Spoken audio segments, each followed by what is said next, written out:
Olá, boa noite.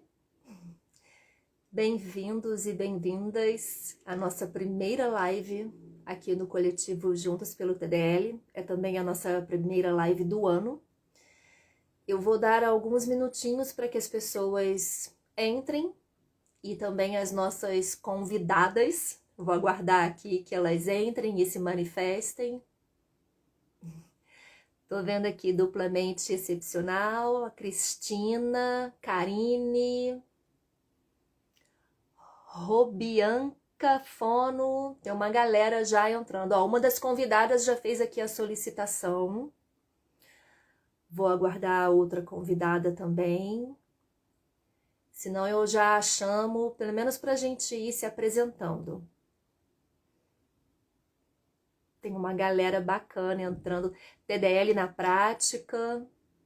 Bacana, gente. Muito legal. Bem, a gente tem que aproveitar esse momento, né, de início, volta, né, às aulas para poder falar a respeito desse tema que é tão importante, tanto para nós, pais, mães de pessoas e crianças, principalmente em sua maioria, no nosso caso, com TDL, e também, é claro, conversar com todos os profissionais da área de educação, da área de saúde também, é muito importante que esses profissionais também estejam conosco, atentos, a respeito de TDL, né? É um assunto que muito nos interessa, é um assunto ainda muito desconhecido, até mesmo por esses profissionais, então é muito importante a gente sempre estar debatendo e conversando a respeito. E hoje é muito legal porque as duas convidadas têm muita propriedade para falar sobre esse assunto, e vocês já vão saber. Deixa eu ver aqui se a Alana também já entrou.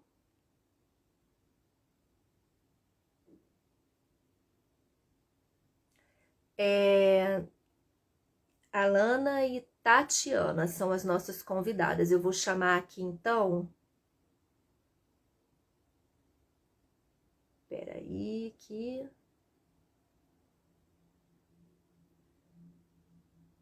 eu acho que ela fugiu aqui de mim. Fugiu, que eu quero dizer, não estou encontrando mais aqui no. Vou pedir uma gentileza. Fono, Cristina Marques e outras duas pessoas enviaram solicitação. Tatiana.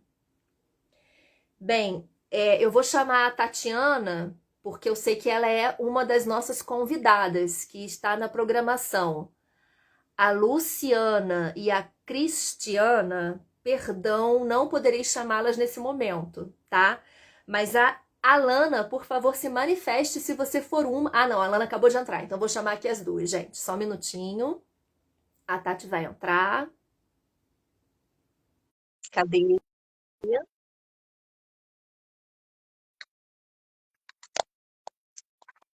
Eu não consigo visualizar nem. Ah, acho que tá entrando. Tatiana? Olá, Oi, boa noite, tudo bem, Marcela? boa noite. Eu já cheia de intimidade aqui querendo te chamar Pode de Tati. falar de Posso? Tati, claro, à vontade. Sim, claro. Tá certo. Vou te pedir a gentileza de aguardar um minutinho, Ah, que agora eu vou buscar aqui a Alana, tá? sim, Porque tinham mais outras duas pessoas solicitando para participar, mas eu já expliquei que infelizmente não poderei chamá-las nesse momento, porque a gente tem uma programação a seguir e temos um sim. tempo também, né? Então, deixa eu chamar a Alana agora, mas por favor, fiquem aqui, porque a gente vai falar a respeito e vai ter um momento que eu vou abrir também perguntas, tá? A gente vai tentar também responder as perguntas que vocês colocarem aqui. Alana, tô te chamando.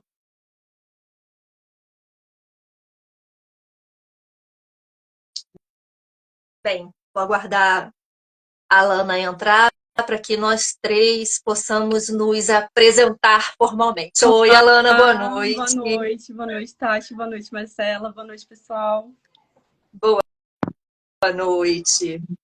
Bem, então agora que estamos aqui as três reunidas, todos nos escutam bem, nos veem. Bem, escutar é o mais importante nesse momento. Eu já fiz uma live onde eu fiquei às escuras, não conseguia enxergar ninguém, mas eu conseguia ouvir. Todo mundo aqui escutando, tá tudo certo para todos que estão na live? Beleza. Bem, vou me apresentar brevemente. Eu sou Marcela Duarte, eu sou atriz e dubladora, sou também mãe de um menino com TDL, recém-diagnosticado, por uma das mais recentes membros da parte técnica do nosso coletivo Juntos pelo TDL, a fono Thaís Braga.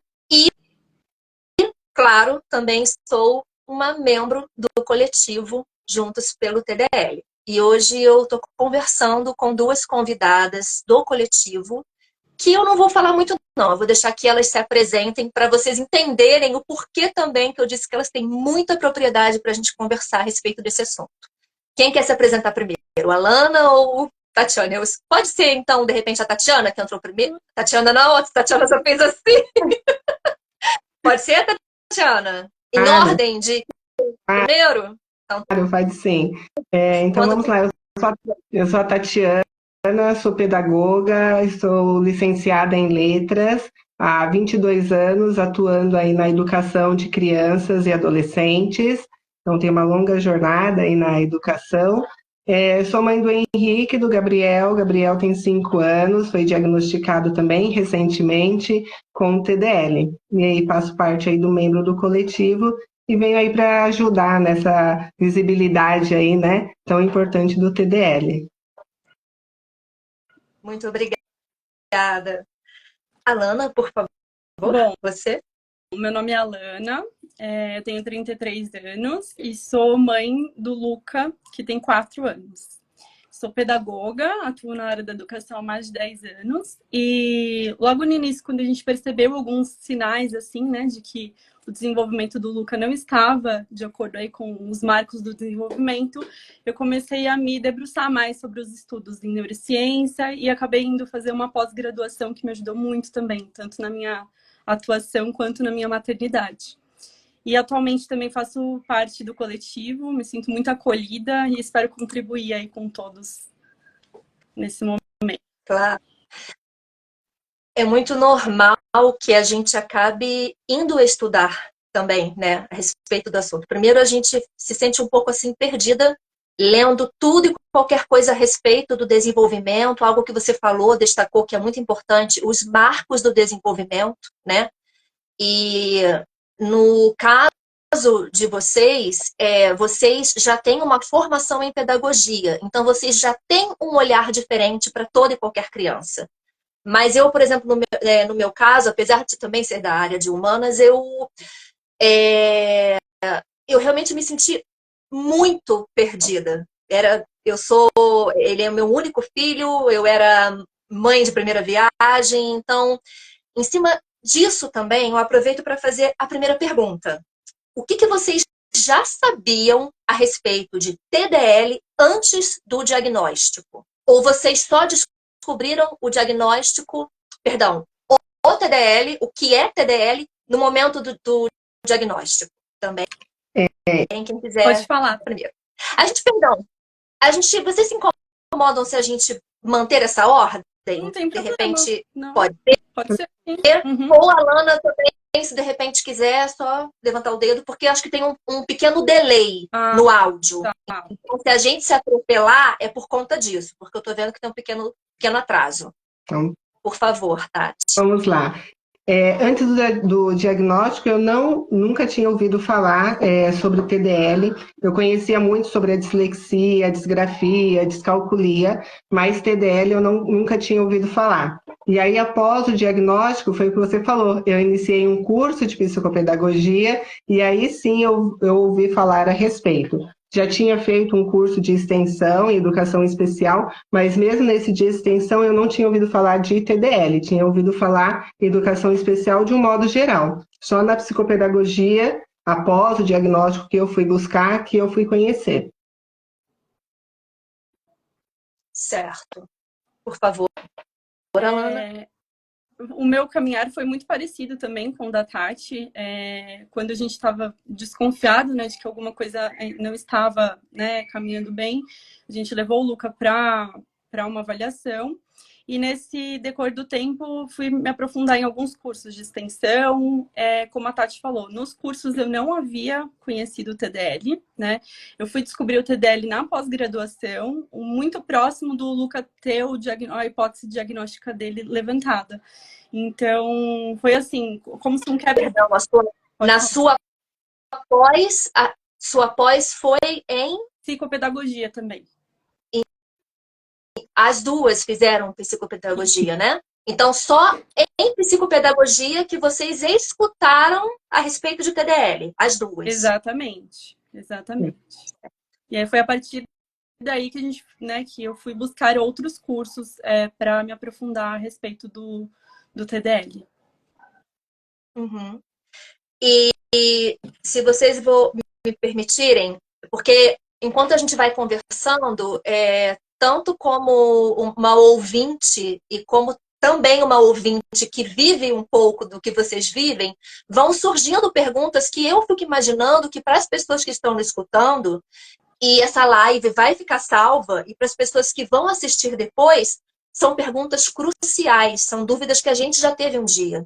O que vocês identificaram, o que vocês observaram em seus filhos que apontaram uma busca além daquilo que já era de conhecimento? O Gabriel, né, ele estava aí com seu 1 aninho e meio, 2 aninhos, na fase da pandemia.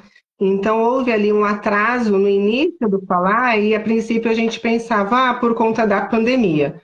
Mas coisas foram evoluindo, foram voltando ao normal e a gente viu que aquela fala não acontecia, aquela linguagem não vinha, aquelas frases, e aí nós fomos buscar. E eu acho que vale muito destacar, é muito importante, porque muitos pais pensam assim, mas cada criança tem a sua fase, vamos aguardar. Não, né? Precisa buscar, assim que identificado um atraso, um profissional para que se possa trabalhar, para que se possa buscar um diagnóstico, ver o que está acontecendo ali com aquela criança. Perdão, se você me permite fazer uma observação, isso aconteceu comigo e sob orientação até da pediatra do meu filho. Ela aconselhou a mim e o meu marido a aguardarmos ele completar 4 anos de idade, porque, segundo ela, para buscar orientação de fono apenas a partir dos 4 anos de idade. A mesma coisa, é um atraso, cada criança tem seu momento. Então, assim, a nossa intuição nunca falha, né? Acho de extrema importância a gente destacar isso. Eu acho que nunca é demais você pesquisar, você iniciar intervenções que você veja ali que são necessárias, né? Não, a princípio, se preocupar tanto em buscar um diagnóstico, mas buscar intervenções em cima daquilo que você está vendo que aquela criança ainda não alcançou, né? Muito importante. Alana, por favor. Eu acho que o caso de nós 3 aqui, né, é muito parecido. Também foi na época da pandemia, as coisas voltando ao normal, a gente percebia que é uma restrição no vocabulário, né, uma dificuldade em se comunicar, em se expressar, né, até propriamente a questão dos gestos, né, foi algo que a gente notou também bastante, e algo que do vocabulário receptivo. Então, às vezes, nós fazíamos alguns comandos e ele não entendia. Então, o que a gente precisava falar era muito, assim, fragmentado, né? Se eu falasse para ele, pega aquele copo que está em cima daquela mesa no quarto, na cozinha. Então, não conseguia. Então, foram alguns aspectos que foram nos chamando a atenção. E aí, a partir dessa reflexão, a gente foi, né, encaminhamos para uma fono, e em seguida buscamos uma outra profissional, né, que nos passou um pouco mais de segurança, que é a atual fono, né, a equipe multidisciplinar no qual o Luca faz as terapias atualmente. E a partir de uma avaliação multidisciplinar da fono com a neuropsicóloga, eles chegaram à hipótese do TDL, né? E aí é algo que eu gostaria de ressaltar aqui a respeito da intervenção precoce, né? Principalmente os professores, os profissionais da educação, nós precisamos ter esse olhar, né, a respeito dos marcos do desenvolvimento, a respeito desses atrasos, né, e de como a gente pode fazer para intervir isso na sala de aula, ou então chamar a família e fazer esse encaminhamento, esse relato mesmo, né, do que está acontecendo na sala de aula, porque a intervenção precoce, ela não precisa ser iniciada quando a criança tem um diagnóstico, né? Ela pode ser iniciada anterior a esse diagnóstico, né? E a escola também faz parte desse cenário. Então, aproveitando esse gancho, eu já vou fazer a próxima pergunta para as duas, que é justamente em cima disso que você salientou aqui. Vocês conseguem identificar hoje, tendo conhecimento a respeito de TDL e tendo uma criança com TDL em casa, né? Vocês conseguem identificar nos seus alunos potenciais riscos para um atraso no desenvolvimento de linguagem, que de repente pode ser diagnosticado como TDL? E se vocês conseguem identificar como que vocês... qual a conduta de vocês perante a escola? Como que é feito? Hoje, depois, né, dessa vivência, dessa experiência, é muito mais fácil, porque antes do diagnóstico, como eu havia dito, eu não tinha o conhecimento do que era TDL, né? A gente ouve muito sobre dislexia, dispraxia, mas o TDL, para mim, foi algo novo. Então, hoje sim, então, quando eu vejo aquela falta do vocabulário, aquela inversão, né, a falta de preposição, a dificuldade de aquisição de vocabulário, a gente vê que algo não está funcionando, algo não está legal, não está dentro do marco de desenvolvimento. E aí, como que nós atuamos? São os relatórios, chama-se a família, encaminha, porque a escola sozinha, ela não dá conta, precisa do olhar da família, precisa da equipe multidisciplinar, né? Então, não é só a escola, se nós não tivermos ali a parceria, o acolhimento também da família, a gente não consegue trabalhar para o bem-estar, para o desenvolvimento dessa criança. E infelizmente, né, os cursos de pedagogia, de licenciatura, eles não nos trazem, né, esses recursos de educação especial tão aprofundados. Se tem, porém, algo bem superficial. Então, está fazendo aí essas pós, o curso de extensão, está sempre se atualizando, para que nós consigamos aí sempre atender, porque só a escola não funciona, tem que ser escola, família, equipe multidisciplinar, para que a gente consiga alcançar aí. Exatamente, essa tríade é muito importante, Sim. né? Alana? Então, assim, eu lido com crianças, eu acho que eu não cheguei a falar, com Fundamental 1, né? Então, crianças que estão iniciando aí a alfabetização, e eu acredito que esse olhar mais atento, ele começa bem lá nos primeiros anos da educação infantil, né? Onde a criança está aí desenvolvendo as habilidades, né, da linguagem oral. E então tem alguns aspectos que a gente consegue observar assim, né? A questão da criança não conseguir compreender alguns comandos, né?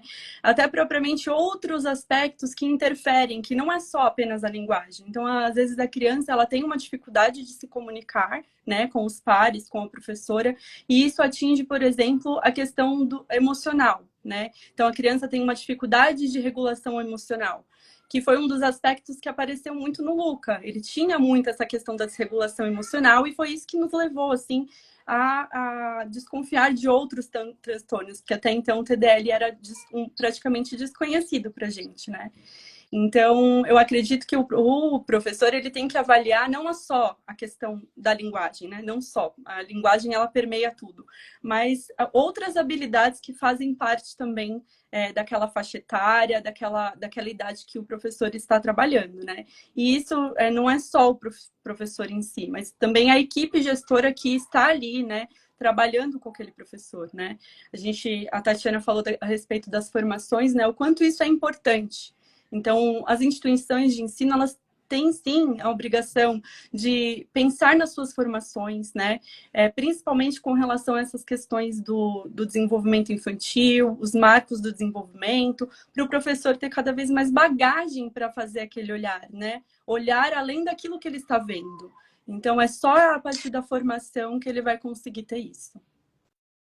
Os professores são também, além da família, os grandes responsáveis pela formação dos adultos, Das pessoas que vão estar aí comandando, né, o mundo daqui a 30, 50 anos, das pessoas que vão estar cuidando de nós, né? Então, assim, às vezes a gente fica, até como pais, a gente fica muito preocupado com o que meu filho vai ser na faculdade, mas a gente esquece da base. A base é o principal. A base, se não tiver ali uma boa base, principalmente vocês que têm essa experiência de estar lidando ali com a formação, com a alfabetização, né, desses alunos, isso é de extrema importância, dá atenção a isso. Então, eu vou passar para a próxima pergunta. Como que vocês avaliam a atenção da escola ou das escolas, né? Não necessariamente a escola em que vocês atuam, mas como profissionais da educação, como que vocês avaliam a atenção das escolas e demais profissionais de educação, a atenção que tem no desenvolvimento dessa linguagem dos alunos? As escolas estão preparadas, as escolas estão realmente atentas? Eu volto naquilo que eu havia falado anteriormente, né? Acho que, infelizmente, os cursos de pedagogia, de licenciatura, não preparam o professor para dar algumas, para lidar com algumas necessidades educativas especiais, né?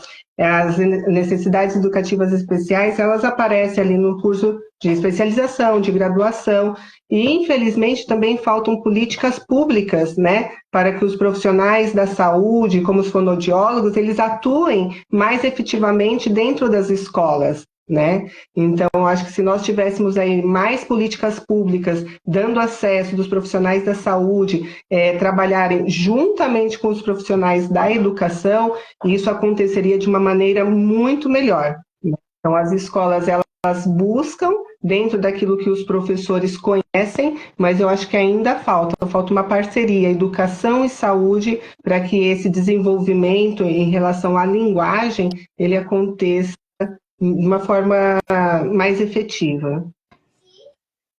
E eu acho importante ressaltar políticas públicas, mas não apenas para escolas públicas, mas também para toda e qualquer escola particular. Exatamente. Exatamente. A minha realidade é no chão da escola pública. Já atuei anteriormente em escolas particulares. Estou há 10 anos na rede municipal de São Paulo. E muitas vezes a gente esbarra nesse obstáculo, né? Então, a gente tem o diálogo com a família, a gente chama a família para conversar, a gente faz o registro, acolhe aquela família, fazemos as intervenções, né, que estão ao nosso alcance na sala de aula. Pensamos em estratégias diferenciadas, mas quando chega no momento de encaminhar aquele aluno para um profissional, para uma avaliação, né, que vai ser fundamental para determinar aí qual o caminho que aquela família vai precisar ter, a gente esbarra nessa questão das políticas públicas. Então, infelizmente, a gente precisa batalhar muito para cobrar isso, né? A gente enxerga também a batalha das famílias que têm convênio e às vezes, muitas vezes precisam, né, ir judicialmente para assegurar ali o número de terapias. Então, eu acho que é uma batalha assim que nós não podemos nunca baixar a guarda, né? Então, continuar fazendo o nosso papel quanto educadores, né, quanto pais, quanto coletivo, quanto profissionais que atuam com essas crianças e cobrar mesmo dos poderes públicos essa questão das políticas que garantem a continuidade do tratamento, porque às vezes fica ali, né, acaba esbarrando e fica naquele momento, naquele estágio. E outro ponto, desculpa se eu estiver atropelando, vocês me avisam, tá? Na questão da intervenção precoce. Quanto mais tempo eu demoro para fazer essa intervenção nessa criança, menos tempo ela tem para adquirir essas habilidades. Então, se eu começo desde cedinho ali nos primeiros anos, né, da primeira infância, eu garanto que aquela criança, né, que ela vai estar sendo estimulada, vão estar sendo feitas intervenções adequadas para aquele quadro, né? Porque às vezes uma criança que tem TDL, duas crianças, elas precisam de tratamentos, né? A conduta terapêutica vai ser diferente. Então, eu acredito que é muito importante nesse sentido, né? De garantir isso para as famílias e para as crianças, por conta dessa questão do desenvolvimento infantil e dessa plasticidade cerebral que a criança se encontra, né? Sim. E eu acho importante também, em cima disso que você está falando, complementar que muitas vezes esse diagnóstico vai vir acompanhado de um outro. No caso do meu filho, por exemplo, ele também tem apraxia de fala na infância e também tem TDAH. Então, uma gama de observações, de terapias, de testes, de principalmente observação clínica mesmo, para poder identificar tudo isso, para poder separar, para entender o que é o que, para ter certeza desse diagnóstico, para que se iniciem as intervenções adequadas, corretas. Mas o que você falou, as duas falaram muito importante. Isso não tira a responsabilidade e a urgência de se iniciar as intervenções. Porque se você nota que uma criança está tendo uma dificuldade de linguagem, uma dificuldade de fala, uma dificuldade de compreensão, é urgente que vá se buscar uma investigação, o que está acontecendo, e que se iniciem intervenções com fono, com terapia ocupacional, com psicólogo, né? Para poder minimizar e começar também a estimular aquilo que aquela criança precisa adquirir no momento em que ela se encontra, né? É necessário essa observação também. Bem, alguém quer complementar com mais alguma observação? Alguém? Eu acho que dentro do que você colocou, né, acho que fica bem claro a importância da equipe, dos profissionais de saúde, né, estarem atrelados ali com os profissionais da educação.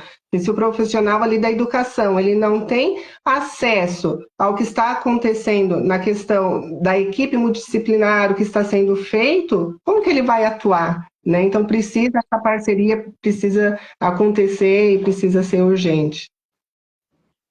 Meninas, a título de curiosidade, mas eu acho importante também, ao longo da carreira de vocês, da experiência, desde que vocês têm conhecimento sobre TDL, qual a incidência, assim, de alunos que vocês vocês podem passar para a gente, assim, em turma ou então, assim, por ano, enfim?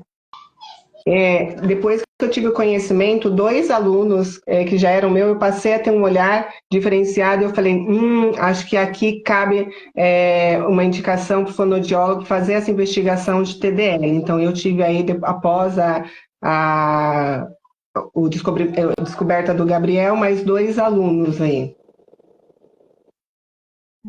Eu tive alguns alunos, né, com relação a outros problemas de comunicação, né, alunos que tinham essa dificuldade, ficavam ansiosos e aí começavam a gaguejar, mas aí tinha um fundo também bem emocional, só que esbarrava sempre nessa questão de fechar o diagnóstico, porque não havia os profissionais adequados, ou o momento, ou o horário, ou o local para atender aquela criança. Então, não tive nenhum diagnóstico fechado de TDL até hoje.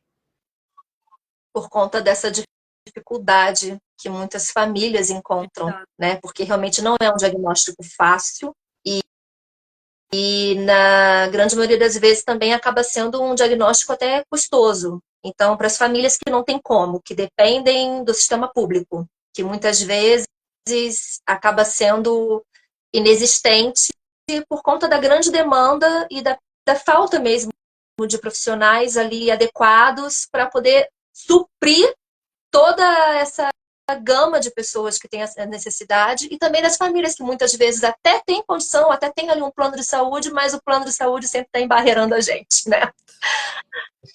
É difícil, é uma luta. A gente sempre tem uma luta. Bem, e quais são os suportes que a escola costuma oferecer? PEI, mediadoras, atividades adaptadas, provas adaptadas. O que vocês observam que acontece e o que vocês acreditam que poderia melhorar? Vamos lá. O Gabriel ele é bem amparado pela equipe escolar dele através de adaptações e o olhar diferenciado no dia a dia. Então, muitas das atividades dele vem escrita realizadas com auxílio, né? Ou seja, houve ali uma leitura mais exemplificada, um tempo maior para uma atividade, entre outras ações. Agora, sobre o PEI, o Plano de Ensino Individualizado, vale lembrar que assim, ele é específico para aquela criança, ele precisa é um plano, né? O nome já diz, é um plano, e como todo plano precisa de metas claras, os métodos, os materiais que serão utilizados, e isso não se constrói só com a escola. Novamente, a gente precisa, para construir o PEI, a equipe multidisciplinar, a família, a escola. Então, o PEI, ele está ali dentro da questão de lei, né? Todo aluno com necessidade especial, ele tem ali garantido o uso do PEI, mas não pode ser construído só pela escola, né? Então, muitas vezes... Ele é de responsabilidade da escola, mas é fundamental a colaboração de todas as pessoas que atendem essa criança. E principalmente quando a gente fala isso, profissionais realmente. Exatamente. Né? Então... A tríade é fundamental. E aí, o que eu vejo, então, em relação à escola do Gabriel, as adaptações, as atividades, os testes que eles fazem com um tempo maior, com a escrita, trabalhando ali a coordenação motora fina de uma maneira diferente, dando um tempo maior para que ele resolva ali uma atividade. O seu som saiu. Voltou. Então, eu acredito ali que as adaptações ali são as mais eficazes, no caso do Gabriel. Não tem a PEI, né? Mas eu acredito que o que eles fazem está atendendo ali a necessidade dele. Certo. No caso do Luca, ele vai para o 3º ano aí da educação infantil, né? Na escola em que ele estuda são 4 anos até chegar ao 1º ano. E até então não foi necessário fazer nenhuma adaptação individual para ele, né? O que acontecia muito também era esses relatos da professora, inclusive no relatório pedagógico, né, que a escola fornecia semestralmente, eles relatavam bastante situações em que a professora era mediadora, né, ou os colegas. Então, o que acontecia era... A própria professora cumpria o papel de professora e mediadora. Exato. E ela é o que acaba acontecendo na maioria das vezes. Mas ela mediava no sentido de colocá-lo numa situação confortável para que ele conseguisse interagir com as outras crianças, né? Porque ele tinha muita vergonha, ficava muito ansioso. Até hoje ele vai falar, ele fica, né, assim, cutucando os dedinhos. Porque isso gera uma ansiedade nele, né? Então, até então, não foi necessário fazer nenhuma adaptação nesse sentido. Agora, a escola... indicou, né, que a gente passasse num profissional psicomotricista, porque ela observou também que ele tem essa questão da coordenação motora, né, que também está muito presente no TDL, né, são questões que estão muito ligadas. Então, a partir desse momento, ele já está em terapia, né, com a psicomotricista, e daqui para frente a gente vai ver, porque a clínica, né, que ele faz os acompanhamentos, também vai à escola fazer reunião, e aí a partir disso eles vão decidir quais são as adaptações que serão feitas, né, e se serão necessárias. Certo. Então, aproveitando, a próxima pergunta como é a interação dos colegas de turma? Porque eu acho que isso é uma preocupação nossa, né, de mãe, e não tem como fugir disso, a gente sempre passa ali por esse viés da questão emocional, dessa ansiedade que é você interagir, você iniciar e manter um diálogo com outra pessoa, e principalmente as crianças, né? Que a escola é também um local de socialização, é um dos primeiros locais de socialização, aliás, é o primeiro, né? Na grande maioria das vezes, além da família, Sim. né? Então, que no caso de vocês, e agora eu quero perguntar não só como vocês observam isso como mães, tá? Como que vocês observam isso em seus filhos, o que eles relatam para vocês, mas também como vocês observam como professoras na turma de vocês. Então vamos lá, vou falar um pouquinho primeiro como mãe. No caso do Gabriel, ele estava com uma dificuldade imensa de ser compreendido pelos colegas, o que estava deixando ele chegando em casa, Gabriel está triste, né? Mas por quê? Aí ele não conseguia ali se expressar, e eu obviamente, comecei a caminhar, que era ali por conta dos amigos, pedi para a professora observar, e aí ela falou que realmente os colegas tentavam ali aquela interação, não conseguiam compreendê-lo, e aí ele saiu, e ele saía correndo para brincar, e os colegas iam fazendo outras atividades. Então, o que eu fiz como mãe? Eu pedi que a professora, num dia que ele não estivesse na sala, conversasse com os amiguinhos. Olha, o Gabriel ele tem uma dificuldade na fala, vocês já perceberam? Então, depois dessa conversa, eles passaram a acolher mais. Então, quando um não entende, ele fala para o outro: você entendeu o que o Gabriel falou? Né? Então, ali como mãe, foi um trabalho que eu fiz ali com a escola, eu permiti que fosse aberto ali de uma maneira bem simples, porque são crianças, são pequenos, para que ele pudesse ser acolhido pelo outro, porque quando a criança ela sabe, ela não vai, a gente espera, né, ela não vai excluir, mas sim acolher, e isso aconteceu. Dentro da escola, agora observando como professora, como eu já tenho essa vivência, sempre que a família permite, eu converso sem dar nome, sem dar diagnóstico, nada, com os alunos. Falo, olha, cada um tem uma maneira de aprender, cada um tem um jeito, nós precisamos ser empáticos, a gente vem trabalhando a empatia e coloco para eles a questão do acolhimento, da empatia. Muito bom, Alana. Com relação ao Luca, né, teve alguns episódios onde ele tinha essa dificuldade maior para se comunicar e se expressar com os amigos, né, e a professora chegou a conversar com a gente, relatar algumas situações, né, que ele ficava meio excluído, não queria participar muito, e a partir de um momento ela então chamando ele para ser o ajudante, para ajudar, para conversar. E a partir desse momento, os colegas foram acolhendo ele também, né? Na minha sala de aula, assim, com as turmas que eu já tive, a gente sabe que as crianças, elas são muito diferentes, né? E a gente está aí, são inúmeras crianças, né? Tem transtornos diversos, então a gente precisa saber lidar e lidar com essas situações, né? E entender o que acontece com cada criança em cada situação. Então, eu acho que o que eu faço no meu dia a dia é isso, é trabalhar as potencialidades das crianças. Então, se eu estou vendo que aquele aluno tem aquele potencial para ajudar, por exemplo, o ano passado iniciamos o ano letivo e a única criança que era alfabetizada era o meu aluno que era autista, né? E ele ajudou muito nesse processo com os outros colegas. Então, ele era o escriba, falava, vamos lá, você vai escrever hoje as palavrinhas, você vai ajudar os colegas. E aquilo foi trabalhando também a questão da autoestima, o vínculo com a turma. Eu acho que nesse aspecto, o adulto ele é muito o exemplo para as crianças. Então, as crianças elas se espelham muito na gente. Então, acho que a nossa conduta, ela interfere com certeza nessa questão dessa saúde, né, da convivência das crianças na sala de aula. Sim.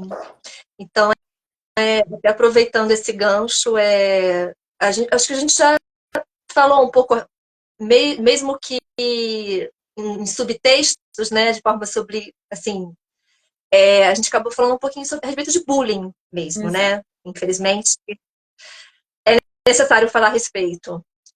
Vocês acreditam, então, que a criança tendo esse olhar, né, esse carinho, esse respeito com a sua individualidade, e desde nova, né, desde ali da primeira infância, você falando abertamente, claro que numa linguagem que a criança entenda, mas sempre falando abertamente, que nós somos todos seres individuais no sentido de que cada pessoa, né, cada ser é de um jeito, né? Isso é muito importante para que se construa essa compreensão e esse sentimento realmente de ter empatia, de acolhimento, de celebrar as potencialidades e buscar, né? Vocês sentem que as crianças, na realidade, a gente como adulto, às vezes a gente fica achando que, como que eu vou entrar nesse assunto com a criança? Mas a criança, ela é muito inteligente, ela é muito sensível, não é? Muito. Sim. E eles trazem muitas falas, né? Ao longo do ano você percebe, assim, até a própria... o quanto eles amadurecem emocionalmente. Eu gosto muito de trabalhar com estratégias coletivas, né? Então, onde todos, cada um tem o seu papel e a sua importância na sala de aula, no bem-estar, na organização. Eu acho que isso ajuda muito e fortalece muito, assim, essa questão da autoestima da criança, se sentir pertencente ao grupo, né? E também dela se sentir capaz de fazer várias, né, tarefas e o que falta em mim, às vezes o outro tem, e aí eu troco, e aí a gente aprende junto, constrói junto e todo mundo cresce junto. Cria o vínculo, né, Alana? Esse vínculo que é tão importante. Então, quando vem isso desde a primeira infância, como a Marcela falou no início da live, né, nós estamos formando adultos, né? Então, que adulto diferenciado vai ser essa criança? Então, precisa trabalhar a empatia, as potencialidades desde pequeno, porque ele vai ser um adulto com um olhar diferente para o outro. Exato.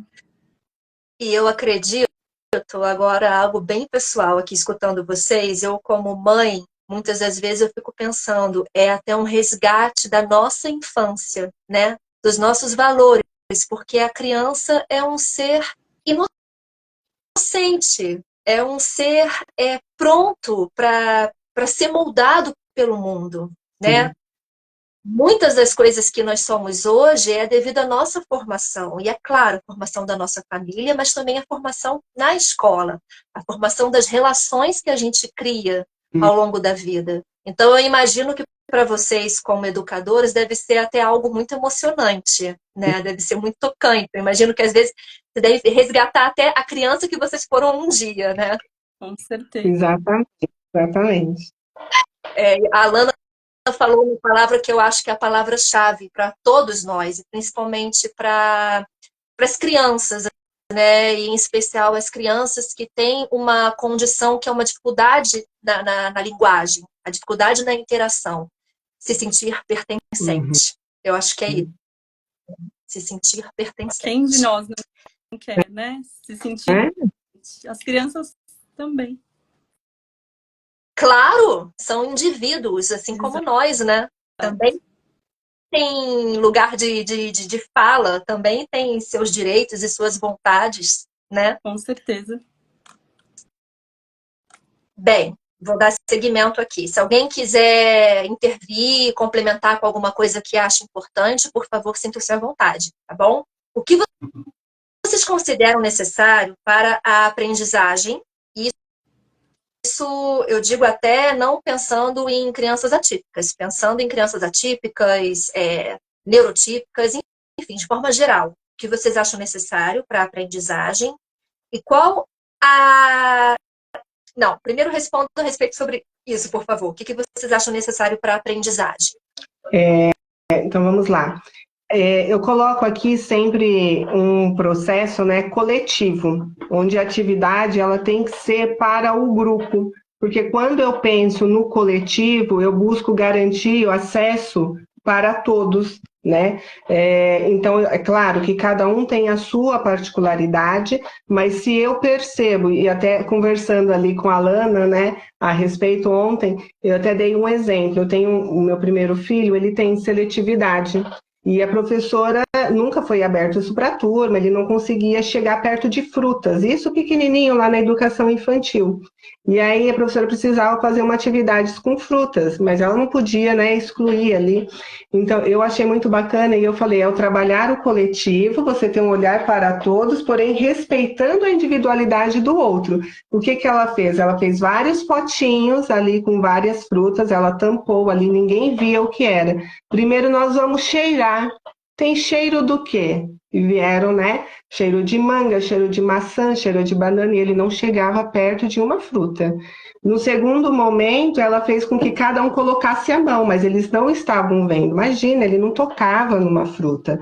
E aí todo mundo foi colocando a mão. O que você acha que você está pegando? Isso é mais durinho, isso é mais molinho. Trabalhando ali o sensorial. E no final ela mostrou e falou, quem quiser pode comer. Né? E aí quando ele chegou em casa, a primeira coisa que ele falou assim, mãe, hoje eu cheirei o morango e eu peguei no morango, foi tão legal, porque ele não conseguia isso. Então, é você trabalhar o coletivo, respeitando a individualidade, quando você sabe que alguém ali precisa de um olhar especial, né? Trabalha a potencialidade, como disse a Alana.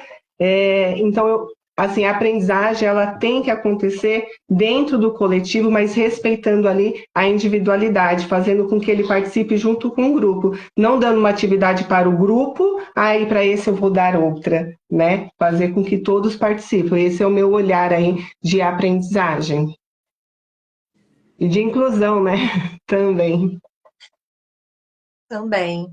Alana, quer O que a Tati complementar? falou me lembra muito a questão da estratégia do DUA, né? Do Desenho Universal para Aprendizagem, que é uma proposta metodológica na qual a gente vai oferecer essa estratégia, né, coletiva, pensando no que aquilo vai beneficiar todas as crianças, né? Então, por exemplo, no caso da professora do filho, ela realmente fez isso. Então, uma estratégia, ela, ao invés de propor para a criança comer já aquele alimento, não, ela foi por etapas, né? Respeitando aquilo que a criança conseguia fazer naquele momento. E é um progresso. Naquele momento, aquilo foi uma grande conquista para ele, né?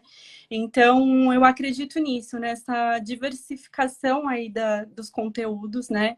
Em estratégias multissensoriais que consigam trazer o aluno para perto da gente também, né? Para não ser aquela coisa maçante, porque, de fato, cada um tem uma facilidade e eu acredito que a gente diversificar aí essas estratégias sempre baseado, é o meu lema, gente, é a questão do afeto, né? Então, se a criança, ela tem esse vínculo formado com você, ela vai confiar em você e ela vai embarcar mesmo naquela proposta, sabe? Então, eu acho que uma coisa vai levando a outra. E aí, complementando, né, Alana, o Lua, ele tem exatamente essa premissa, né, de buscar a eliminação das barreiras, né? Quais são as barreiras, né? No caso do meu filho ali, era chegar perto de um alimento, mas às vezes a barreira pode ser a questão didática, as estratégias, a conexão, o conteúdo. Então, trabalhar dentro desse modelo, que é o desenvolvimento universal, você quebra as barreiras, né? Você busca colocar todos no mesmo patamar. Acho que Certo. Ainda em cima desse tema, pensando então em crianças, especialmente, né? Estamos falando em crianças. Qual a dificuldade que vocês, na experiência de vocês, observam para poder obter os recursos necessários para esse atendimento dessas crianças? Vocês acham que falta lei ou falta o cumprimento da lei ou falta interesse, conhecimento? O que vocês acreditam que falta para conseguir obter todos os recursos necessários? Quando a gente fala em lei, muitas pessoas pensam em leis específicas, né? Ah, tem uma lei para atendimento a pessoas com TEA, transtorno do espectro autista. Ah, mas não tem uma lei para TDL, então ele não vai ter direito. Não, isso não é verdade, né? Quando a gente pensa em lei, a gente precisa pensar principalmente, primeiramente, na Lei de Diretrizes e Bases da Educação Especial, porque ali ela vai garantir todo o acompanhamento, a integração dos educandos com as necessidades especiais. E isso inclui as crianças com TDL. Então, a primeira lei, já que a gente está falando em lei, são quais são as leis que garantem a educação para as crianças com necessidades educativas especiais? Nós temos. Não temos, claro, uma lei específica para cada um, no caso, por exemplo, do TDL, não tem como ter uma lei específica, mas ali a Lei de Diretrizes e Bases, ela garante aí a integração dos educandos aos conteúdos, à aprendizagem. Então, a gente tem, sim, né, uma lei que nos apoia e que nos dê sentido. Atitude. Muitas vezes, infelizmente, falta empatia, né? E quando não se tem empatia, às vezes falta atitude, né? Coloca ali todo mundo e vamos avaliar todo mundo igual. né? E às vezes foi como eu falei no início, uma questão de atitude, de um tempo maior numa prova, numa questão de fazer uma leitura para um aluno que tem dislexia, por exemplo. Mas aí muitas vezes vem, isso não precisa da lei, isso basta você saber que aquela criança tem uma necessidade, você ser empático, né? Aquele chegar e falar assim, calma, né? Aquele tocar já faz tanta diferença. Acho que é isso. Sim. Concordo com o que a Tati falou, e eu acredito que, além, assim, para você saber como lidar, né, e poder encaminhar, poder conversar com os pais, poder fazer aí o registro, a escola tem esse papel, né, de ter essa visão. Ela precisa conhecer. Se eu não conheço o que é aquele, né, o que é aquele transtorno, qual a dificuldade do meu aluno, eu não consigo falar ou não consigo pensar em estratégias para garantir que ele se desenvolva ou que ele quebre essas barreiras na sala de aula.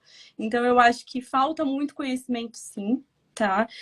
Principalmente, como a Tati falou, nos cursos de pedagogia, de licenciatura, né? Dessa visão, essa articulação mesmo da saúde com a educação. Né? A gente precisa conhecer como que aquele cérebro funciona, como que ele aprende, né? Quais são os marcos do desenvolvimento? Por que meu aluno está com dificuldade, por exemplo, em conseguir se concentrar na sala de aula? Tem várias hipóteses. Ele pode não estar dormindo direito, ele pode não estar comendo direito, ele pode ter, sim, um transtorno, né? Algum indício que leve a um transtorno do déficit de atenção e hiperatividade, ou não. Então, para eu investigar, para eu ter esse olhar investigativo, eu preciso conhecer, né? E isso é a partir da formação. Então, eu acredito que o conhecimento da lei, a cobrança de que ela se faça ser cumprida, né? E também a questão da formação, enfim, do próprio grupo, né? Que trabalha com aquela criança. Sim. Não é questão de dar o diagnóstico, né? Não é função da escola dar diagnóstico, claro que não. Mas a escola é uma grande parceira com a família e com os responsáveis da saúde, porque na escola você está observando a criança em grande parte da vida dela, porque a criança, vamos supor, ou quando é um ensino integral, passa o dia inteiro na escola, ou então passa metade do dia, né, na escola, interagindo com outras crianças. Então, assim, na escola existe um olhar atento, ou pelo menos, né, pelo que eu entendi, né, do conhecimento de vocês e do que vocês acreditam, é necessário também esse olhar atento, né, para se essa criança apresenta algo que está ali desviando do que é o, entre muitas aspas, normal, né? Do que pelo menos faz parte ali dos marcos do desenvolvimento. E o que vocês também já deixaram muito claro, a Tati colocou muito bem, a respeito de lei é constitucional, né? Toda e qualquer criança tem direito à aprendizagem. E que essa aprendizagem seja respeitada nas individualidades, né, e nas especificidades de cada indivíduo, de cada criança, né? Exato. Então, primordial. Agora eu vou entrar no assunto delicado, gente, mas que a gente precisa falar, principalmente para essa volta de início às aulas, e talvez até no momento que várias pessoas possam estar buscando ainda uma matrícula. Muitas escolas, né, acabam ali, é natural, fazendo uma propaganda de inclusão, né, de acolhimento, de preparo para receber toda e qualquer criança neurodivergente, mas vocês acreditam que qual a melhor assim abordagem da família? Já chegar de cara no ato da matrícula, sendo honesta e avisando, olha, meu filho, minha filha, tem aqui um diagnóstico, ou então ele está em investigação, ou vocês acham que não, que primeiro é melhor garantir a matrícula e depois avisar. Estou perguntando isso até por, infelizmente, né, os vários relatos que a gente vê ocorrendo aí de pessoas, de famílias, buscando matrícula e tendo essa matrícula negada no momento em que a escola tem conhecimento de que aquela criança tem um diagnóstico ou está em investigação. O que vocês observam a respeito disso? Será que a Tati? Acho que a Tati tá travada. Então, por favor, Alana, enquanto ela se destrava. A doutora, Eu vou. travou. Vamos lá. Em relação a chegar na escola e falar, né? Eu até estava conversando um pouco com a Lana sobre isso, e eu acredito sim que é necessário a família abrir para a escola o que acontece, seja de um diagnóstico, de uma hipótese diagnóstica, uma investigação, porque mostrar a clareza facilita o trabalho diário e o cuidado. Mas, como você disse, Marcela, infelizmente muitas escolas, quando se é aberto ali que a criança tem um diagnóstico, se nega a matrícula, né? E é muito triste, porque a escola que nega a matrícula mostra que ela não está preparada, né? E eu sempre falo, por mais que eu queira colocar o meu filho naquela escola, se ele vem negar a matrícula, ele está mostrando que ele não está preparado para acolher o meu filho. Então, calma, não é você que não quer o meu filho, sou eu que não quero esta escola, né? Porque eu preciso de uma escola que acolha. Se o primeiro passo, quando ela soube que meu filho tem uma necessidade especial, é dizer nós não aceitamos a matrícula, significa que eles não estão preparados. E aí o sofrimento vai ser maior caso insista naquilo ali, né? E eu acho que a melhor resposta seria: não, não são vocês que não querem o meu filho, sou eu que agora não quero essa escola, porque vocês se mostram aí incapazes de lidar com um diferente, com a necessidade do outro. Eu acredito que seja importante, sim, né? Tendo essa visão tanto de mãe quanto profissional da educação, na primeira reunião de pais, eu gosto de conversar com os pais, né? Até falo, se tiver alguma questão que precise de uma reunião individual, a gente marca, tem essa reunião individual, porque eu acho que isso, primeiro, gera o acolhimento, né? É o que eu tive, pelo menos quando eu mudei o meu filho de escola e ele foi para a escola onde ele está atualmente. Então, eu tive um acolhimento mesmo da equipe, né? Já tinha algumas referências da escola e aquele primeiro acolhimento foi que me apaziguou, falando, não, aqui o meu filho vai ser bem recebido, e aí a gente estava em investigação ainda, né? Então, eu acredito que seja importante, sim, esse primeiro contato, até para o próprio professor já saber, né, quais são as características da criança, o que ele já pode ir pensando em estratégias. Eu acredito que embora, né, tenha essa realidade das escolas negarem a matrícula, né, que isso para mim é um absurdo, mas existe. Eu acredito que esse primeiro diálogo ele é muito importante. Eu como mãe, não deixaria para depois. Se eu fosse colocar meu filho na escola, eu já falaria. Certo. O que deve ser observado, então, na escola, quando você busca uma escola para matricular o seu filho, o que vocês consideram que é importante os pais observarem, principalmente pensando em uma criança com neurodivergente, mas aqui no caso TDL? A primeira recomendação que eu dou aos pais seria: visite a escola no horário de funcionamento, né? Visite a escola quando ela está cheia de criança, quando o sinal toca que as crianças saem, porque ali você vai perceber se a escola ela está acolhendo, se ela está tendo cuidado, se ela tem o número de funcionários, porque às vezes é uma escola com uma estrutura excelente, né? Mas cadê? Onde são os funcionários? A criança está sozinha naquele pátio, o outro está lanchando sozinho, ninguém chegou perto, ninguém falou com ele, um funcionário que seja, né? Para acolher. Então, o que eu observo é o que eu, assim, quando fazer uma matrícula, visite a escola no horário de funcionamento e observe qual o acolhimento as crianças daquela escola estão recebendo. Existe empatia, você sentiu empatia dos funcionários, da coordenação, da secretaria, né? Eu acho que isso é o mais importante do que uma mega estrutura, muitas vezes, no meu ponto de vista. Eu concordo, e eu acho que o diálogo, né? Como essa escola ela vai receber esse seu primeiro contato, esse seu primeiro diálogo? Como que você se sente, né, sendo acolhida ou não, né, por essa equipe, e no decorrer do tempo, como que a criança se sente na escola, né, porque a criança, ela esboça emoção quando ela está indo para a escola, apesar dela não conseguir se expressar verbalmente, a gente consegue notar pelo comportamento, né, e tendo contato também com outros pais da mesma turma. Eu acredito que essa troca também é muito, muito boa e faz muito bem, né? Uma troca saudável, até para você criar os vínculos, né? Saber como que tá a opinião do outro. Enfim, eu acho que do ponto de vista como mãe, foi o que eu tive. Tive acolhimento, a escola sempre me recebeu com muito diálogo, a professora do meu filho também sempre foi muito solícita, qualquer momento que eu precisava me comunicar com ela, estava à disposição. Então, eu acho que isso. E visitar a escola também, o horário, né, o movimento da escola.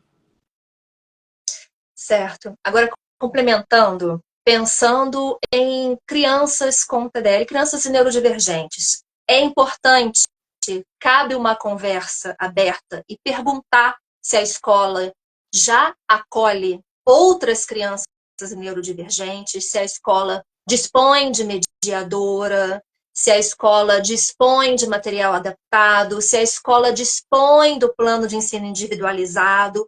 Estou perguntando isso até por experiência própria, porque meu filho passou por uma experiência em que estudava em um local que eu particularmente não consigo mais chamar de escola, que não...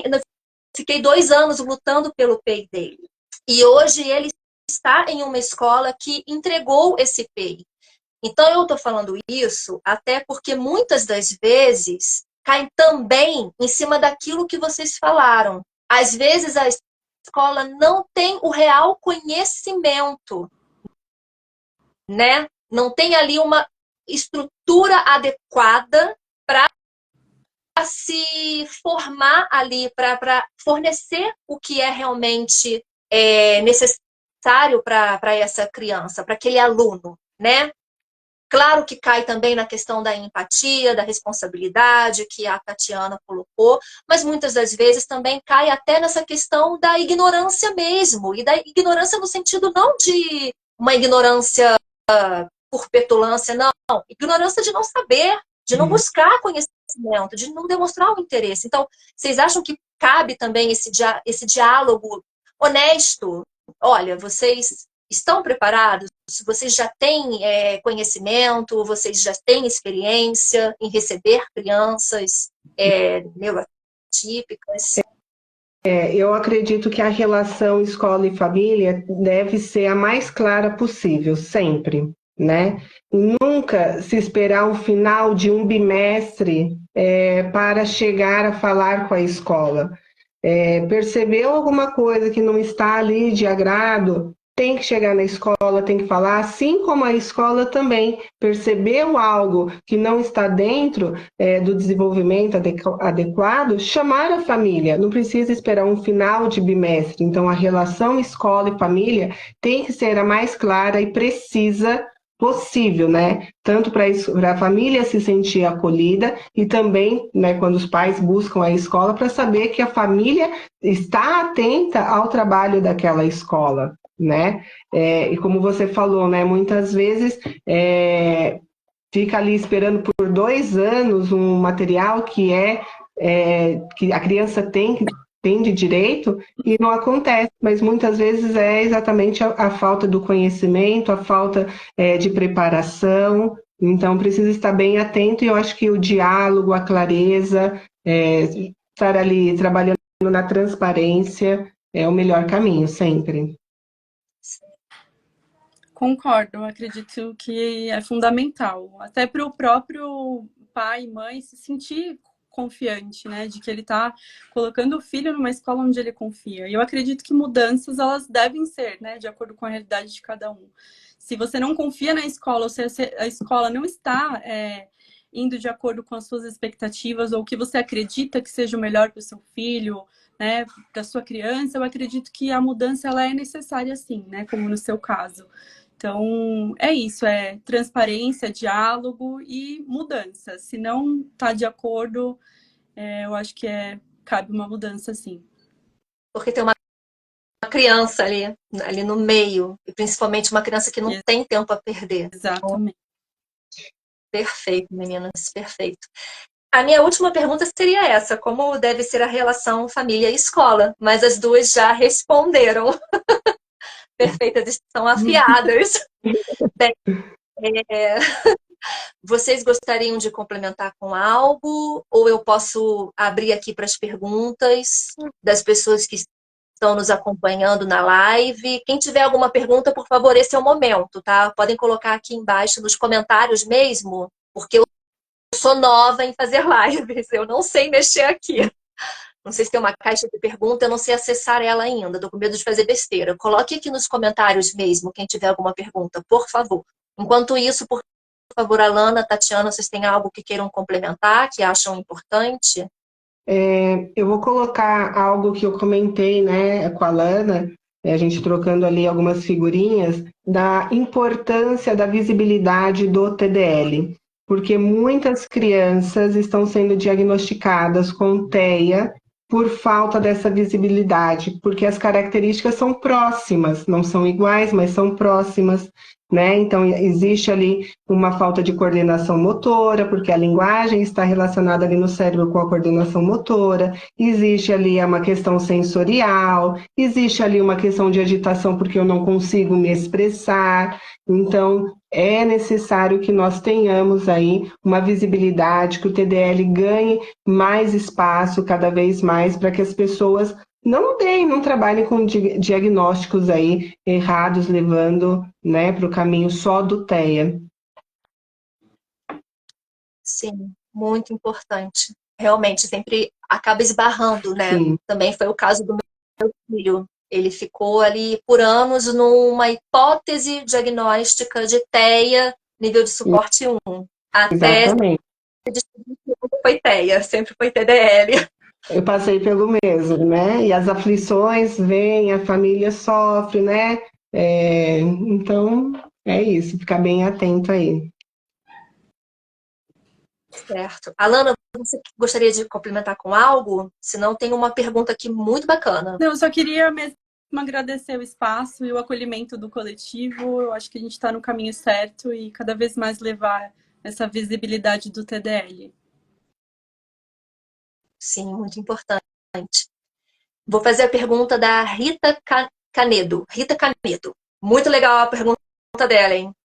Qual a opinião de vocês sobre a escola bilíngue para crianças com TDL? Eu vou falar pela experiência que eu tenho. A escola do meu filho, ela não é bilíngue, porém eles têm inglês todos os dias, né? E no TDL existe a dificuldade da aquisição de novos vocabulários. Então a palavra fome para ele foi uma palavra difícil. E ele falava o hungry. Então ele saía da escola, mamãe, Gabriel hungry, né? Não sei se meu inglês está perfeito, gente, perdão.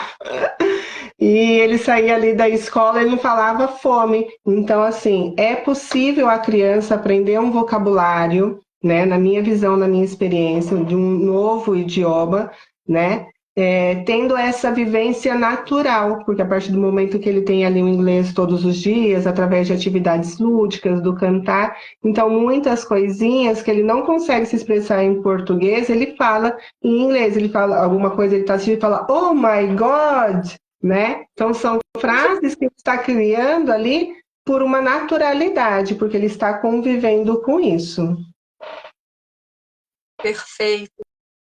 Alana, quer complementar? Não tenho experiência com educação bilíngue, mas se eu estiver equivocada, por favor, alguma fono que esteja acompanhando pode comentar.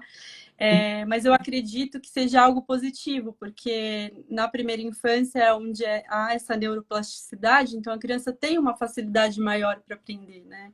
Então, não sei a questão do TDL, mas eu acredito que sim, seja algo positivo. Para facilidade. Se eu não me engano, perdão, falando, eu não escutei. Essa facilidade mesmo da criança conseguir aprender de uma forma mais natural, né? sim. Não é algo impossível, mas eu acho que é algo que precisa ser observado. Como que a criança assimila Sim. aquilo, né? É difícil para ela, é angustiante para ela, é natural, né? Eu acho que vai muito dessa observação também. Hum. Por experiência própria, no caso do meu filho, ele tem inglês na escola, mas não é uma matéria. Existiu ali um combinado com a escola dele, que a cada semana, uma matéria, ele não vai assistir aquela aula para poder ter um reforço, porque ele tem uma defasagem que ele precisou ali, precisa ainda, né, de um tempo para poder resgatar. Então, a aula de inglês é uma dessas aulas. Então, assim, ele tem a aula de inglês, mas a gente entendeu que na realidade dele, por ele ter o TDL, por ele já ter uma defasagem, né, teve ali um atraso considerável na alfabetização dele, e por ele também ter um transtorno motor de fala, no caso dele, falar português e aprender uma outra língua era um tanto complicado. Quer dizer, Uhum. Então, no caso dele, né, é aquilo que vocês falaram, é respeitar a individualidade. E nem toda criança com TDL vai precisar da mesma intervenção, né? Acho que cai muito em cima disso. Eu lembrei também do caso das gêmeas, se eu não me engano, a Júlia. Tem um vídeo no YouTube que elas são Elas são bilíngues, bilíngues. não é? Exatamente. Uma delas, se eu não me engano, acho que só uma tem TDL, é diagnosticada com TDL, mas também é bilíngue e fala perfeitamente. Elas ali É. dialogando, elas trocavam entre, né, os diálogos de forma perfeita. Bem, deixa eu ver se tem mais alguma pergunta. E aí, Marcela, só colocando lá dentro, porque o TDL tem várias raízes, né? O meu TDL não necessariamente é igual ao TDL do outro, cada um vai para uma área, então depende muito, acho que, da criança, né? Então, por isso que eu falei, o caso do Gabriel, ele não conseguiu ali o fone, ele falou ali Hamlet, né? E as expressões, porque está sendo natural aí para ele. Mas vale lembrar dessas ramificações que nós temos aí no TDL. Sim, perfeito. A Freitas Clay 76 não fez uma pergunta. Ela fez, mas eu acho que, na verdade, foi só para comprar, para salientar o que você falou, Tati. A Tatiana falou que o filho dela não pegava em fruta. Meu filho também não gosta, só que as terapeutas dele só trabalham em cima do TEA. Uhum. Percebo que a clínica que ele faz terapia não conhece o TDL. Que a gente falou aqui, né? Como é importante que se dê visibilidade e que as pessoas conheçam o TDL. O TDL é uma possibilidade, o TDL é uma realidade e precisa também ser considerado num processo diagnóstico, né? Eu acho que aí entra, desculpa, eu não peguei o nome de quem falou, a questão de buscar um foniatra, né? Que é um especialista ali da linguagem, para ver se realmente o que a equipe multidisciplinar ali está falando está de acordo, porque o foniatra ele vai te dar uma direção dessa questão da linguagem, um profissional extremamente ali importante, né, nessa questão de aquisição de linguagem, de avaliar, né, de avaliação de linguagem, que foi o meu processo. Então, enquanto eles estavam ali, um TEA, ninguém falava ali de linguagem, o coração a mil, veio um anjo e falou, você já buscou uma foniatra? E eu fui atrás da doutora Mônica Guerra, que o diagnosticou como TDL, e aí vale lembrar, né, que não existe aí TEA e TDL, não pode ser concomitante, né? Para ser o TDL precisa ter apenas, não pode ter outras questões, né? Questões auditivas, um TEA, é só a linguagem, é só a dificuldade. Então, nesse caso aí, eu indicaria buscar uma foniatra para ter certeza aí do caminho que está sendo seguido. Perfeito. Porque talvez tenham pessoas aqui que estão descobrindo ainda o TDL, né? Então é muito, muito bom que você colocou.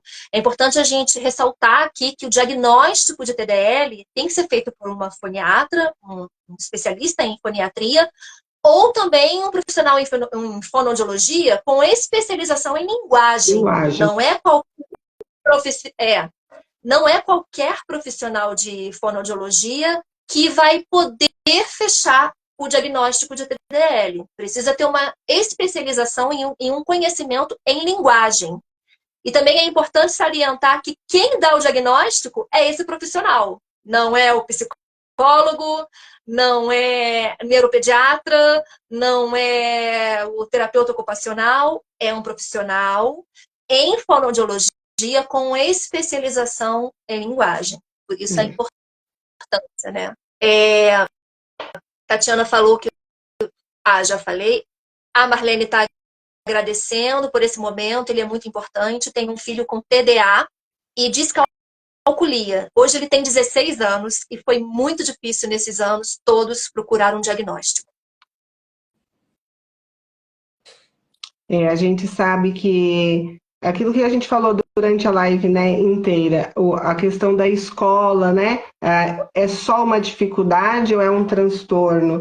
Ter a clareza entre dificuldade de aprendizagem e transtorno de aprendizagem, né? Quando se tem uma dificuldade, eu busco ali um reforço, eu busco um apoio pedagógico e muitas vezes é resolvido. Um transtorno não. Então, no caso da descalculia, imagino o quanto que essa mãe, essa família sofreu ali com notas baixas em matemática e esse menino não aprende a matemática, mas tem reforço, tem professor particular, mas não era uma dificuldade, era um transtorno. Então, a escola precisa dissociar e saber trabalhar quando se é uma dificuldade e quando se é um transtorno. Exatamente, é uma condição, né? Não é uma simples dificuldade ou um atraso, é uma condição. Condição é algo que acompanha a pessoa. Exatamente. A ignorância, né? Só fazendo um parênteses, a própria escola rotula, né? Esse aluno não quer aprender, esse aluno ele é, né, preguiçoso. Também passei por isso. Enfim, né? A gente sabe que ainda hoje isso, né? Então é isso. A gente sabe que o caminho é desafiador mesmo. Desafiador, mas necessário e possível. E principalmente quando a gente encontra pessoas que entendem também nossa realidade, a gente dá a mão e vamos juntas. Exatamente. E buscando, né? Estudando. Duplamente excepcional. A nossa colega Simone, do coletivo, está aqui no Instagram dela, duplamente excepcional, lembrando que é uma realidade muito prevalente. 1 em 14 crianças podem ter TDL. Ou melhor, vão ter TDL, né? Por isso até que eu perguntei para vocês lá no início a incidência que vocês já observaram.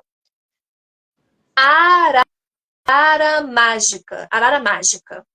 Que intervenção posso ajudar o meu filho na expressão de linguagem? Ele aprende muito vocabulário, mas não consegue se expressar. Posso dar uma opinião particular aqui? E depois vocês, por favor, como professoras e pedagogas, complementem. Teatro, música, artes em geral, ajuda muito na expressão, gente. Eu ia falar exatamente essa questão da música, né?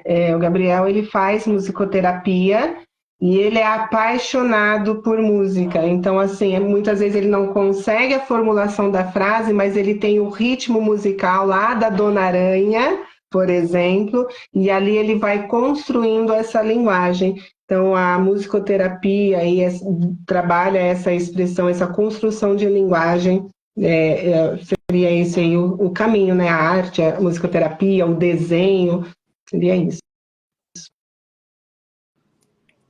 Alana, quer complementar? Concordo, porque a arte, ela motiva bastante, né? E às vezes as crianças que passam por intervenções, elas ficam muito focadas naquela questão maçante, né? E eu acho que a arte, ela traz um viés, assim, de uma leveza. Eu acho que todo mundo, né? Inclusive as crianças, elas precisam, sim, disso.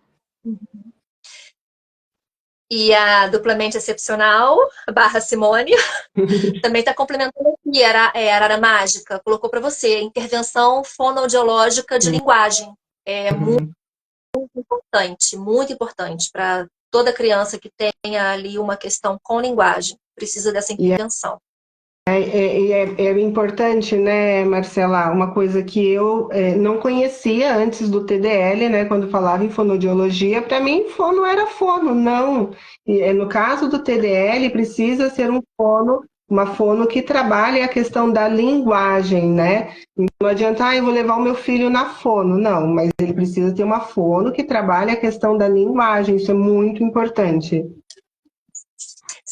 Sim, e muitas das vezes, agora falando por experiência própria, é importante uma observação se de repente vai precisar também de um acompanhamento até com uma psicóloga, um psicólogo, um profissional em psicologia que tenha ali uma especialização em terapia cognitivo-comportamental, porque vai também muito em cima daquilo que a gente falou no início, que essas crianças muitas das vezes têm uma dificuldade ali emocional, porque é uma dificuldade de se expressarem mesmo, de lidarem com os próprios sentimentos, né? Então, muitas das vezes é preciso também essa avaliação, né? Se não caberia aí também um acompanhamento desse profissional. Perfeito. Bem, pelo que eu estou aqui observando, não tem mais nenhuma pergunta. É isso. Acho que encerramos as nossas perguntas e com isso encerramos a nossa live, gente. Agradeço a vocês, agradeço a todos que estiveram aqui conosco, que fizeram suas perguntas, que puderam complementar aqui. Agradeço a Tatiana e a Alana pela disposição em gentilmente vir aqui falar das suas experiências, não só como mães de crianças com TDL, mas também como profissionais com experiência na área da educação, e principalmente da educação aí das crianças, né? Ali a primeira infância também. Perdão, tem uma pergunta também legal. Acompanhamento com psicologia a partir de qual idade? Uma boa pergunta. Vocês sabem dizer com propriedade ou eu tenho por experiência apenas, não com conhecimento aí. O meu filho ele começou com 2 anos, né? Então, até porque foi um processo ali de investigação. Então, com 2 anos ele estava ali na psicóloga, né? Então, eu não sei aí qual a idade, mas eu vejo que crianças ainda bem pequenas eles já têm aí um tratar uma maneira como tratar ali dentro da psicologia, seja por investigação, por acompanhamento. Eu acredito que quem vai fazer essa observação é o próprio psicólogo ou a equipe multidisciplinar, né, que vai avaliar essa criança e vai indicar o profissional, mas o Luca também começou bem cedinho no psicólogo. Sim. Perfeito, meninas, perfeito. Muito obrigada por terem se disposto a estar aqui num domingo, final de dia. Obrigada de coração. E espero que a gente tenha conseguido aí ressaltar a importância das intervenções precoces, da observação da escola, de todo e qualquer profissional que lida com uma criança, mas principalmente no caso que a gente está falando hoje, né, profissionais de educação, a escola, né, nessa volta às aulas, e que as famílias também compreendam que essa tríade, né, a família, as clínicas, os terapeutas e a escola, isso é muito importante. É muito importante que exista um diálogo estreito e sincero entre todas as partes, porque no meio dessa questão existe um ser, existe uma criança que está ali em formação, que não tem tempo a perder e que tem tantos direitos quanto a qualquer outra pessoa, né? Quanto qualquer um de nós. Então é isso. Obrigada. Por favor, agora eu vou passar a palavra para vocês, fazerem as últimas considerações para a gente poder finalizar a nossa live. Eu agradeço imensamente o espaço aqui do Juntos pelo TDL, o convite. Espero que nós tenhamos conseguido aí o objetivo em alcançar outras famílias, né? Outros pais que estão passando ou já passaram as mesmas angústias que nós, como mães, um dia já passamos, né? E hoje já nos fortalecemos, estamos aí para ajudar. Então, eu agradeço aí a oportunidade. Agradeço também a oportunidade de estar aqui com vocês, falando sobre questões tão importantes, e dividir com as outras famílias, né, um pouquinho daquilo que eu já vivi, a Tati, eu acho que juntos a gente consegue ir mais longe, né? Um vai ajudando o outro e vamos compartilhar aí informações que são muito importantes, né, para as nossas crianças, jovens, e estamos juntos. Perfeito, meninas. Muito obrigada por esse momento, por esse compartilhamento. Obrigada. Bem, eu vou encerrar a live. Obrigada. Obrigada. Vou encerrar a live, vai ficar salva. E para você que está chegando aqui agora, por favor, te convido a se inscrever aqui no nosso coletivo, a compartilhar com quem você acredite que seja importante, que seja interessante conhecer a respeito do TDL. E lembrando que essa foi a primeira live do coletivo, a nossa primeira live do ano. Pensamos nesse tema com muito carinho, né, em consideração aí ao retorno às aulas. E em breve nós iremos divulgar as próximas lives e temas. E pedimos, por favor, se você tiver alguma sugestão de tema, deixa nos comentários aqui dessa live mesmo, ou então manda na DM do coletivo, que é de suma importância para a gente saber, para vocês também, o que vocês gostariam de saber, de conversar, de trocar, tá bom? Muito obrigada, boa noite a todos e até uma próxima. Até. Tchau, meninas. Tchau. Até. Obrigada, boa noite. Boa noite. Oi.